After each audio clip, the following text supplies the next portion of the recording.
अब हर खबर पर होगी हमारी नजर।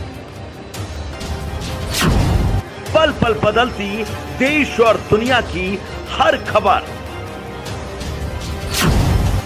पाइए सीधा अपने मोबाइल पर।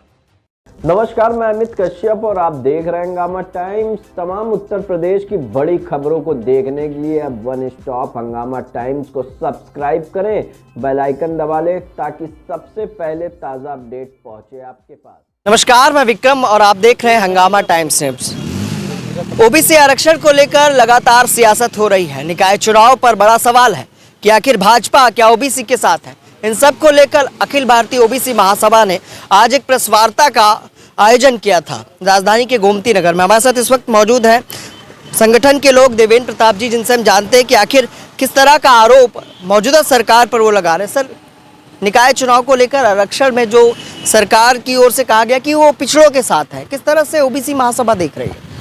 भाई, अगर सरकार ये कह रही है कि वो पिछड़ों के साथ है तो पिछड़ों की एक मांग है जातिगत जनगणना, उसको करवा दे।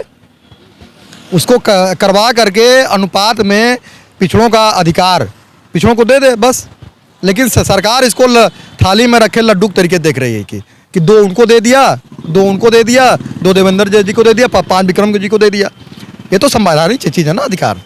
ये तो संविधान में लिखा गया है। आज क्या सवाल थे सरकार से आप लोगों के, जो प्रेस वार्ता के माध्यम से आप करना चाहते थे? सबसे पहले तो पहला सवाल ये है कि जिसके लिए ये प्रेस वार्ता हम लोग कर रहे थे, नगर निकाय चुनाव में ट्रिपल टेस्ट को सही करके ओबीसी की जो सीटें हैं उनको ओबीसी के लिए आरक्षित की जाएं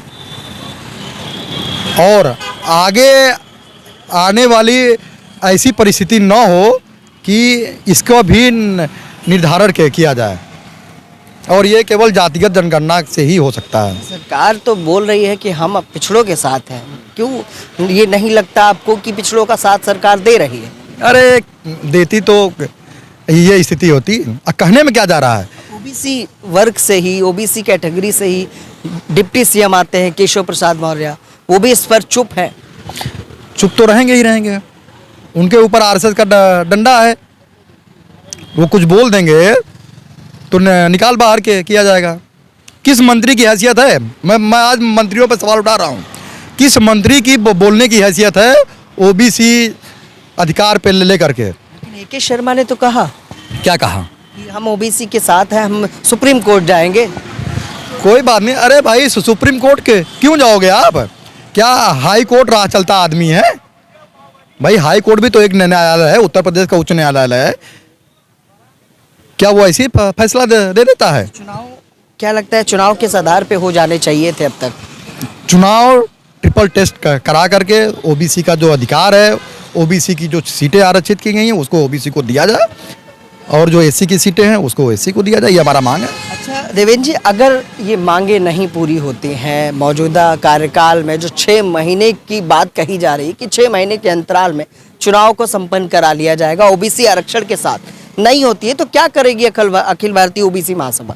अखिल भारतीय ओबीसी महासभा सिर्फ निकाय चुनाव ही नहीं, और जो मुद्दे हैं जातिगत जनगणना से लेकर के, इसके ऊपर एक बड़ा आंदोलन की तैयारी कर रही है। आप मान के चले कि जातिगत जो जनगणना है वही आधार है ओबीसी महासभा का? वही आधार है, उसी के आधार पर ओबीसी का अधिकार टिका हुआ है।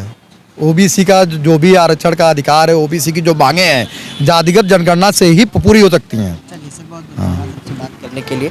तो ये थे हमारे साथ देवेंद्र प्रताप, जिन्होंने कहा कि जो जाति जनगणना है ओबीसी वर्ग की, उसको करा लिया जाए। अगर नहीं कराती है तो एक विशेष आंदोलन, एक विशाल आंदोलन ओबीसी महासभा की ओर से किया जाएगा। उसके साथ साथ निकाय चुनाव को लेकर मौजूदा सरकार और डिप्टी सीएम केशव प्रसाद मौर्य पर भी अखिल भारतीय महासभा ने निशाना साधा। सहयोगी भरत के साथ मैं विक्रम, लखनऊ।